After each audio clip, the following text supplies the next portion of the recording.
মেয়েদের যে তলপেটে ব্যথা হয় এটা বিভিন্ন কারণে কিন্তু হতে পারে। সাধারণত ইউটেরাসে যদি কোনো সমস্যা থাকে বা ওভারিতে সমস্যা থাকে বা ফ্যালোপিয়ান টিউবে কোনো সমস্যা থাকে, তাহলে কিন্তু মেয়েদের তলপেটে ব্যথা হতে পারে।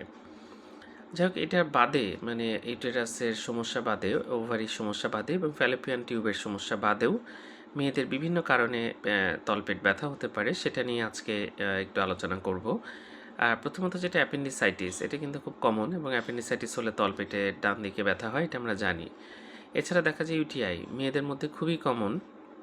ইউটিআই হলে কিন্তু তলপেটে ব্যথা হতে পারে, এটা মাথায় রাখতে হবে। এছাড়া রেনাল স্টোন, ইউরেটারিক স্টোন অথবা ব্লাডারে যদি কোনো স্টোন হয়, তাহলে কিন্তু তলপেটে ব্যথা করতে পারে। এছাড়া ডাইভার্টিকুলাইটিস হতে পারে, আইবিএস হতে পারে, আইবিএসও খুব কমন আমাদের দেশে, আইবিডি হতে পারে, এটাও খুব কম পাওয়া যায় আইবিডি রোগী। ডাইভার্টিকুলাইটিস হতে পারে, সেখান থেকে এরকম ব্যথা হতে পারে।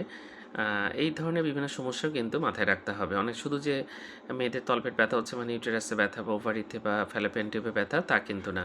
আমি যে জায়গাগুলোর কথা বললাম সেখানেও কিন্তু ব্যথা হতে পারে, সেই সব কারণেও কিন্তু ব্যথা হতে পারে। ধন্যবাদ সবাইকে।